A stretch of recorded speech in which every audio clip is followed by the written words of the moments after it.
नमस्कार, आप देख रहे हैं एसपीएन 9 न्यूज और आपके साथ मैं हूं क्रांति सिंह। एक बार फिर हमारे इस खास प्रोग्राम में आप सभी का स्वागत है। आज के इस खास प्रोग्राम में हम बात करेंगे महाराष्ट्र की सियासत से जुड़े उन तमाम मुद्दों के बारे में जिस पर इस वक्त हलचल तेज है और सियासी बवाल भी मच रहा है। लेकिन इस सियासी बवाल का गहराता बादल जो है आखिरकार किस पर मंडरा रहा है, इस पर चर्चा करेंगे। देखा गया है कि महाराष्ट्र की सियासत में दो नाम, एकनाथ शिंदे और उद्धव ठाकरे, ये दो ऐसे शख्सियत जिसके बीच में इस वक्त बराबरी का टक्कर देखा जा रहा है। शिवसेना की कमान को लेकर के दोनों एक दूसरे के ऊपर जो है हावी हो रखे हैं। आरोप प्रत्यारोप के दौर में भी दोनों एक दूसरे को कुछ भी कहने से नहीं चूक रहे हैं। इन सब के बीच में शिवसेना की कमान के दिन बेहद नजदीक है कि आखिरकार वो किसके पाले में जाएगा, और इसी को लेकर के आज हम चर्चा करेंगे और जानेंगे कि आखिरकार किसकी संभावना सबसे ज्यादा है कि उसके हक में शिवसेना की कमान जाएगी। और इसके अलावा ये भी जानेंगे कि आखिरकार शिवसेना की कमान अगर शिंदे के हाथ से छूटती है तो महाराष्ट्र की सियासत में कौन सा बवाल मचेगा और बीजेपी पर इसका क्या फर्क पड़ेगा। तो चलिए शुरुआत करते हैं हमारे इस खास कार्यक्रम की। और खास कार्यक्रम में मौजूद है इस वक्त हमारे साथ किरण यादव।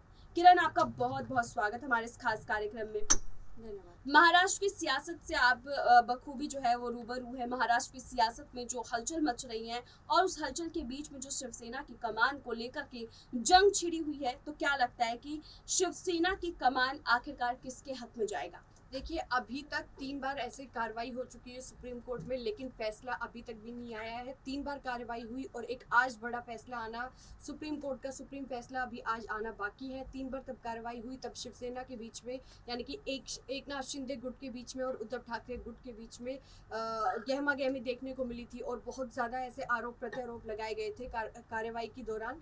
और अब ऐसे में 25 तारीख यानी कि आज देखना ये होगा कि शिवसेना किसकी होती है, क्योंकि देखिए अगर हम उद्धव ठाकरे की बात करें तो उद्धव ठाकरे के पास अभी ना कोई मंत्री है ना कोई विधायक है, सिर्फ उनके पास उनकी एक ही चीज़ है, वो है शिवसेना। और अगर हम एकनाथ शिंदे की बात करें तो उनके पास तो देखिए अभी बहुत कुछ है, उनके मंत्री भी हैं, उनके विधायक भी है, उनकी पार्टी अभी सत्ता में भी है।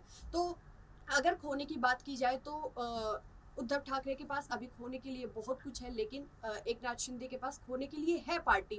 उनका साफ तौर से यही कहना है कि शिवसेना जो है वो हिंदुत्व वाली पार्टी है, लेकिन तब से उद्धव ठाकरे ने एनसीपी और कांग्रेस के साथ गठबंधन किया था, तब से हिंदुत्व खत्म हो गया था।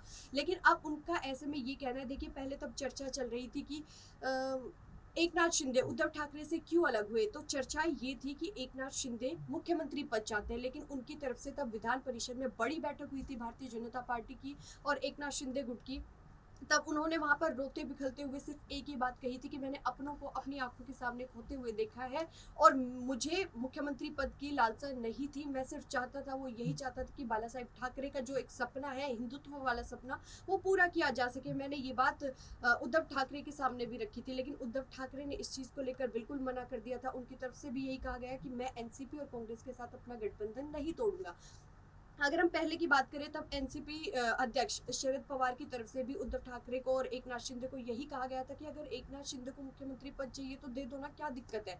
लेकिन एकनाथ शिंदे की अगर हम बात करें, वो असलियत में एनसीपी और कांग्रेस के साथ अपना गठबंधन चाहते ही नहीं थे। उनकी तरफ से एक शर्त रखी गई थी उद्धव ठाकरे के सामने। उद्धव ठाकरे को उन्होंने सिर्फ यही बात कही कि भारतीय जनता पार्टी के साथ गठबंधन करके और सत्ता में अपनी सरकार लेकर आते हैं, लेकिन उद्धव ठाकरे ने एकनाथ शिंदे का जो ये ऑफर था वो रिजेक्ट कर दिया था। उनकी तरफ से यही कहा गया था कि मैं एनसीपी और कांग्रेस के साथ ही रहूंगा। तो ऐसे में 40 विधायकों को तोड़कर एकनाथ शिंदे भारतीय जनता पार्टी के साथ शामिल हो गए और अभी भी उनका यही कहना है कि उद्धव ठाकरे के अंदर भी अब जो हिंदुत्व वाली बात है वो अब खत्म हो गई है। अब वो सिर्फ राजनीति कर रहे हैं, उनके अंदर हिंदुत्व नहीं है। और उनका साफ तौर से यही कहना है कि शिवसेना हमारे पक्ष में यानी एकनाथ शिंदे के पक्ष में जानी चाहिए, क्योंकि शिवसेना मतलब बाला साहेब ठाकरे की पार्टी, और बाला साहेब ठाकरे का मतलब सिर्फ यही था, उनका सपना एक यही था कि हिंदुत्व को आगे बढ़ाया जाए। और ऐसे में अगर देखिए हम देवेंद्र फडणवीस की बात करते हैं तो देवेंद्र फडणवीस की तरफ से भी अभी बीते कुछ दिन पहले एक बयान दिया गया था। उन्होंने अपने बयान में अपने तब वो जनता को संबोधित कर रहे थे, तब उन्होंने वहां पर बाला साहेब ठाकरे का नाम लिया। उसके बाद उद्धव ठाकरे की तरफ से आरोप लगाया गया कि अब मोदी युग खत्म हो गया है क्या, कि अभी भी बाला साहेब ठाकरे का नाम लेना पड़ रहा है एक देवेंद्र फडणवीस को। तो देवेंद्र फडणवीस की तरफ से तब भी बयान दिया गया था कि देखिए हम ये राजनीति करने के लिए बाला साहेब ठाकरे का नाम नहीं ले रहे हैं, लेकिन हिंदुत्व को हमें बचाकर रखना है, हमें बनाकर रखना है, इसलिए हम बाला साहेब ठाकरे का नाम ले रहे हैं। तो ऐसे में देखिए लगातार आरोप प्रत्यारोप का दौर जारी है और ये राजनीति है, राजनीति में आरोप प्रत्यारोप होना लाजमी है। लेकिन अब ऐसे में आज देखना ये होगा कि ये शिवसेना है जिसको लेकर इतनी बड़ी टक्कर चल रही है, इतनी बड़ी लड़ाई चल रही है, किसके बीच में, एकनाथ शिंदे गुट के बीच में और उद्धव ठाकरे गुट के बीच में। तो ऐसे में ये देखना है कि सुप्रीम कोर्ट ये सुप्रीम फैसला किसके हित में लेता है। क्या ये एकनाथ शिंदे को ये पार्टी मिलेगी या फिर ये पार्टी उद्धव ठाकरे को मिलेगी। बिल्कुल, कोर्ट के फैसले का सभी को इंतजार है और कोर्ट के इस फैसले से क्या जो उथल पुथल है महाराष्ट्र की सियासत में वो मचता हुआ नजर आएगा। लेकिन अगर ये फैसला उद्धव ठाकरे के बजाय शिंदे गुट के लिए सबसे बड़ा झटका साबित हुआ और यहाँ पर तमाम सुविधा होने के बावजूद भी शिवसेना की कमान अगर शिंदे गुट के हाथ से निकल जाता है, एकनाथ शिंदे को सबसे बड़ा झटका लगता है, तो क्या किरण यहाँ पर ये मान लिया जाए कि एकनाथ शिंदे जो है वो जिस शिवसेना की कमान संभालने के लिए इतनी रणनीति बनाए हैं, इतनी रणनीति के तहत जो सत्ता में आने के बाद भी वो नाखुश है क्योंकि उनके हाथ में शिवसेना की कमान नहीं है।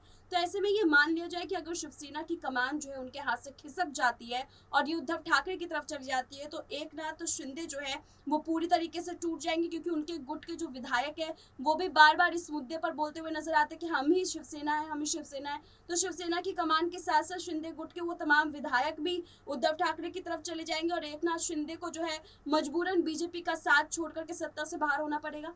देखिए सबसे पहले आपने बात की विधायकों की, तो पहले हम सबसे पहले विधायकों की बात पर जवाब देते हैं। देखिए ये वही बागी विधायक है जो उद्धव ठाकरे को अपना मंत्री मानते थे, अपना बड़ा चेहरा मानते थे अपनी शिवसेना का, लेकिन अब उन्हीं विधायकों ने, उन्हीं बागी विधायकों ने उनके साथ धोखा किया है और उसके बाद वो चले गए हैं एकनाथ शिंदे के साथ। तो अब उन्हीं विधायकों की तरफ से ये आरोप लगाए जा रहे हैं कि भारतीय जनता पार्टी और एकनाथ शिंदे का जो गठबंधन है, तो उस गठबंधन में भारतीय जनता पार्टी के विधायकों को ज्यादा तवज्जो दिया जा रहा है, ज्यादा अहमियत दी जा रही है। और जो पावरफुल विभाग की अगर हम बात करें वो भी किसे मिले हैं, सिर्फ भारतीय जनता पार्टी को।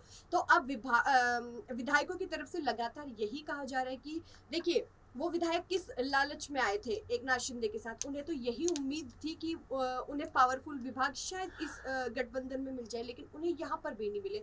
तो अब ऐसे में ये है कि शिवसेना जिसके हक में जाएगी, ऐसा लग रहा है कि जो बागी 40 विधायक है वो भी शायद उद्धव ठाकरे के पास आ जाएंगे, लेकिन ऐसा बिल्कुल नहीं होगा। जहां तक मेरा खुद का ओपिनियन है, मेरे को जितना लगता है उतना यही है कि एकनाथ शिंदे अब दोबारा से उद्धव ठाकरे के साथ नहीं जाएंगे। लेकिन अब ऐसे में देखना ये होगा कि क्या एकनाथ शिंदे अपने उन विधायकों को खुश कर पाएंगे, क्या एकनाथ शिंदे उन 40 बागी विधायकों को फिर से उद्धव ठाकरे के पास जाने से रोक पाएंगे, क्योंकि लगातार विधायकों की तरफ से आरोप लगाए जा रहे हैं भारतीय जनता पार्टी के विधायकों पर। और लगातार ये देखिए एकनाथ शिंदे और भारतीय जनता पार्टी के बीच में भी ऐसे तनातनी बनी हुई है, उनके विधायकों के बीच में तनातनी बनी हुई है। अगर हम बात करें खुद एकनाथ शिंदे की, तो एकनाथ शिंदे बेशक मुख्यमंत्री बन गए हैं, लेकिन उनके पास भी कोई पावरफुल विभाग नहीं है।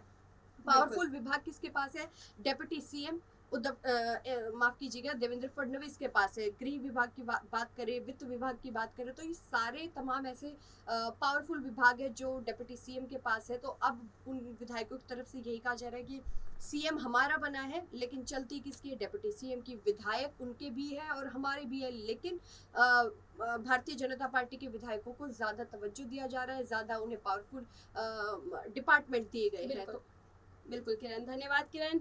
यहाँ पर देखा हमने यही है कि जो समीकरण इस वक्त बन रहे हैं उस समीकरण के आधार पर अगर शिवसेना की कमान किसी भी पाले पे जाती है तो बागी विधायकों के रुझान में बदलाव जरूर देखा जा सकता है, लेकिन अभी कुछ भी पुष्टि के साथ नहीं बोला जा सकता। आप लोग को क्या लगता है कि अगर शिवसेना की कमान जो है वो उद्धव ठाकरे के पास जाता है तो क्या बागी विधायक जो है वो शिवसेना की कमान को संभालते हुए उसी मंत्री का चयन करेंगे जिसके पास शिवसेना की कमान होगी? क्या शिंदे जो है वो इस वक्त इसलिए घबरा रहे हैं क्योंकि उन्हें लग रहा है कि अगर शिवसेना की कमान वो नहीं संभाल पाते हैं तो यहाँ पर जिन विधायकों को वो यहाँ सपने दिखा करके लेकर के आए हैं, क्या वो विधायक उनका साथ छोड़ करके उद्धव ठाकरे गुट में जाकर के शामिल हो जाएंगे? आप हमें कमेंट करके जरूर बताइएगा अपने तर्क। फिलहाल हमारे इस खास प्रोग्राम में बस इतना ही।